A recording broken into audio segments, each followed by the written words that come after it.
చందమామ కథ విధిలిఖితం. పట్టువదలని విక్రమార్కుడు చెట్టు వద్దకు తిరిగి వెళ్ళి చెట్టుపై నుంచి శవాన్ని దించి భుజాన వేసుకుని ఎప్పటిలాగే మౌనంగా శ్మశానంకేసి నడవసాగాడు. అప్పుడు శవంలోని బేతాళుడు, రాజా, మానవులు మూర్ఖులై ఏటికి ఎదురీదినట్లు విధిలిఖితాన్ని ప్రతిఘటింప చూస్తారే గాని వారి ప్రయత్నాలు పూర్తిగా విఫలమవుతాయి. ఇందుకు నిదర్శనంగా నీకు గుణాంకుడని రాజు కదా చెబుతాను, శ్రమ తెలియకుండా విను అంటూ ఇలా చెప్పసాగాడు.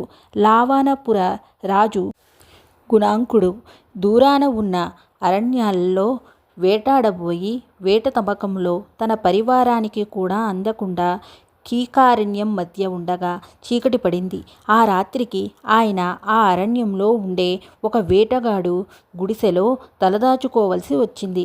ఆ గుడిసెలో వేటగాడు, అతని భార్య, వారం రోజుల క్రితం పుట్టిన వారి బిడ్డ మాత్రమే ఉన్నారు.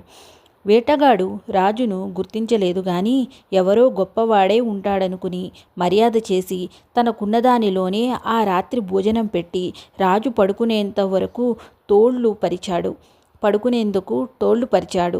హంసతూలికా తల్పం మీద పడుకునే గుణాంకుడికి ఆ ఎగుడు దిగుడు నేల మీద పరిచిన తోళ్లు ఏమాత్రం నిద్ర పట్టనివ్వలేదు. తెల్లవారుజామునే కాస్త కలత నిద్ర పట్టేసరికి రాజుకు కల వచ్చింది. ఆ కలలో ఎవరో అస్పష్టంగా కనిపించి, రాజా, ఈ గుడిసెలో ఉన్న పసిగుడ్డు ఎవరనుకున్నావు? నీకు కాబోయే కోడలు. ఈమె లోకోత్తర సుందరి అవుతుంది అన్నట్టు తోచింది. రాజు నిర్ఘాంతపోయి లేచి కూర్చున్నాడు. ఆ వేటగాడి కూతురు తనకు కోడలు కావడమేమిటి? తన బొందిలో ప్రాణం ఉన్నంత వరకు ఇలా జరగడానికి వీల్లేదు.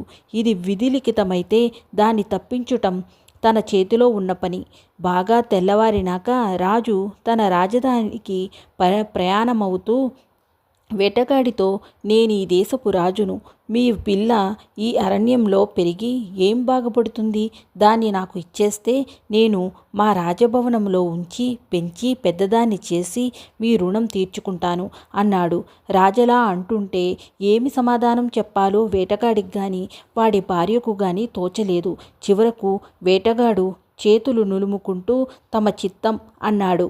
అతని భార్య ఆ పసిగుడ్డును పొత్తిళ్లలో చుట్టి రాజు చేతికి అందించింది. ఆ మూటతో సహా రాజు తన గుర్రాన్నెక్కి బయలుదేరాడు. ఆయన కొన్ని మైళ్ళు వెళ్ళాక తన చేతిలో ఉన్న మూటను దారి పక్కన పొదలలోకి విసిరేసి, ఇక నా కోడలివి ఎలా అవుతావో చూస్తాను అనుకుంటూ తన నగరకు వెళ్ళిపోయాడు. తరువాత కొంతసేపటికి అటుగా ఒక రైతు వచ్చాడు. అతనికి పొదల మధ్య నుంచి చంటిబిడ్డ ఏడుపు వినిపించింది. వెళ్ళి చూస్తే గుడ్డల చుట్టలాగా ఉన్నది. ఆ గుడ్డల మధ్య పసిగుడ్డు కనిపించింది. చాలా కాలంగా బిడ్డల కోసం ముఖం వాచిన ఆ రైతుకు ఆ బిడ్డను చూడగానే పరమానందమయ్యింది. అతను ఆ బిడ్డను తీసుకుపోయి తన భార్యకిచ్చాడు. ఆ విధంగా వేటగాడి కూతురు రైతు ఇంట 3 ఏళ్ల పాటు అల్లారు ముద్దుగా పెరిగింది. ఆ పిల్లకు వాణి అని పేరు పెట్టారు. అంతలో మళ్ళీ రాజు రైతు ఉండే పల్లెకు రావడం తటస్థించింది. రైతు ఆయనకు తాగడానికి పాలు ఇచ్చాడు. రాజు రైతు ఇంట పెరుగుతున్న వాణిని చూసి, మీ పిల్ల చాలా అందంగా ఉన్నది అని అభినందించాడు. వాణి మా కన్నకూతురు కాదు మహారాజా, ఎవరో కనిపారేసిన బిడ్డ. 3 ఏళ్ల క్రితం పసిగుడ్డుగా మాకు పొదల్లో దొరికింది. అయినా మేము దీన్ని సొంత బిడ్డలాగా పెంచుకుంటున్నాం అన్నాడు రైతు. రాజు గతుక్కుమన్నాడు. ఆ వేటగాడి పిల్ల ఎప్పుడో చనిపోయి ఉంటుందనుకున్నాడు. కానీ అలా జరగలేదు.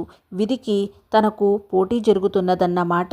ఈ పోటీలో తాను నెగ్గి తీరాలి. ఈ పిల్లను నేనే పెంచుకుంటాను. మీ ఇంట కన్నా మా రాణివాసంలో ఎన్నో రెట్లు సుఖంగా బతుకుతుంది. ఏమంటావు అని రాజు రైతునడిగాడు. పిల్లను రాజుకివ్వడం రైతుకు గాని అతని భార్యకు గాని ఏమాత్రం ఇష్టం లేదు. అయినా రాజు మాట కాదనడానికి లేదు కనుక చిత్తం, అలాగే చెయ్యండి అన్నాడు రైతు. రాజు వాణిని తన గుర్రం మీద ఎక్కించుకుని బయలుదేరి దారిలో తగిలిన చిన్న నదిలోకి ఆమెను తోసి తన దారిన తాను వెళ్ళిపోయాడు.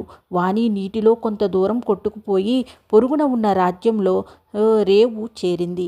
ఆ సమయానికి ఆ దేశపు రాణి రేవులో స్నానానికి వచ్చి నీటిలో కొట్టుకు వస్తున్న పిల్లను చూసి తన నౌకర్ల చేత తీయించింది. స్పృహ తప్పిన వాణికి కొంతసేపటికి స్పృహ రాగానే నీ పేరేంటమ్మా అని రాణి అడిగితే వాణి అని ఆ పిల్ల సమాధానం చెప్పింది. ఆ పిల్ల అందం చూసి రాణి ముగ్ధురాలై తనకు ఆడపిల్లలు లేనందున వాణిని తన కుమార్తెలాగా పెంచి పెద్ద చేసింది.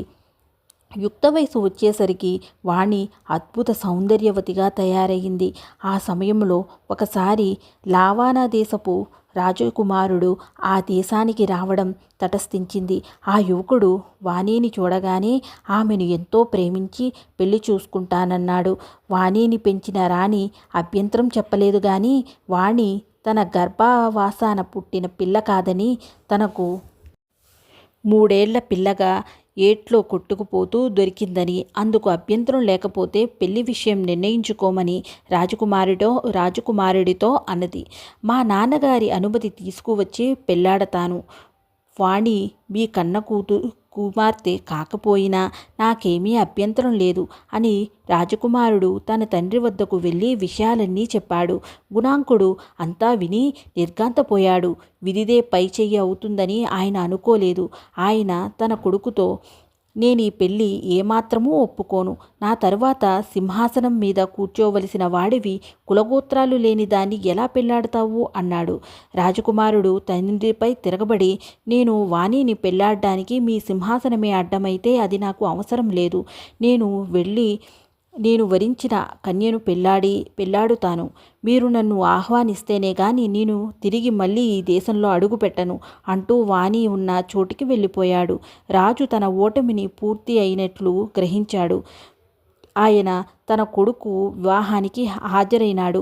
పెళ్లిపీటల మీద తన కొడుకును కోడల్ని చూడగానే ఆయనకు ఆశ్చర్యం వేసింది. వాణి కన్నా అందమైన కోడలు రాజతీవి గలది 100 ఏళ్లు వెతికినా తనకు దొరకదు. ఈ వివాహానికి చాలామంది రాజులు వచ్చారు. అందరూ వాణిని మెచ్చుకున్న వాళ్లే. ఇన్నేళ్లుగా తాను ఈ వివాహం జరగకుండా ఉండదలచినందుకు అన్ని పాట్లు ఎందుకు పడినది రాజుకు అర్థం కాలేదు.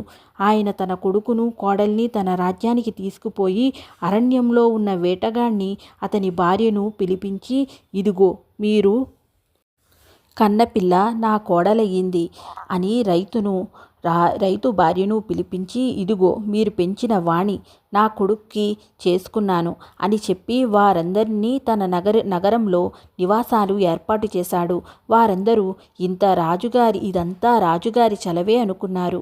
బేతాళుడు ఈ కథ చెప్పి రాజా విధిలిఖితం ముందే తెలిసి కూడా రాజు దాన్ని తప్పించుకోవడానికి అన్ని పాట్లెందుకు పడ్డాడు? నిజంగా తాను విధిలిఖితాన్ని మార్చగలనే అనుకున్నాడా?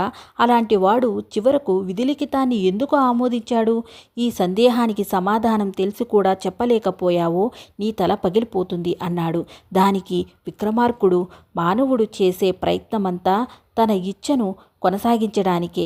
సమర్థులైన వారెవరూ పరిస్థితులకు తలవొగ్గరు. రాజుకు విధిలిఖితం ముందుగా తెలిసిన కారణం చేత అతను దాన్ని తప్పించాలని మరింత పట్టుదల వహించాడు. అది ఆయనలో విశేషమే గాని తప్పు పట్టదగినది కాదు. వేటగాడి కుమార్తె తన కోడలవుతుందని ముందుగా తెలియనట్లయితే వివాహ సమయంలో ఆ సంగతి తెలిసినా రాజు అభ్యంతరం చెప్పి ఉండడు. ఆ సమయానికి వాణి ఆయన కోడలు కావడానికి అర్హురాలుగానే ఉన్నది. కానీ వేటగాడి ఇంట ఉండిన పసిగుడ్డు తనకు కోడలు కావడానికి ఎంతమాత్రమూ అర్హురాలుగా లేదు. మరొక విషయం ఏమిటంటే విధిలిఖిత ప్రకారం జరగడానికి రాజే 2 సార్లు సాధనమయ్యాడు. అలా విధి చేతి కీలుబొమ్మ కావడానికి ఎంతటి వాడికి అభ్యంతరం ఉండదు అన్నాడు. రాజుకి ఈ విధంగా మౌనభంగం కలగ్గానే బేతాళుడు శవంతో సహా మాయమై తిరిగి చెట్టెక్కాడు.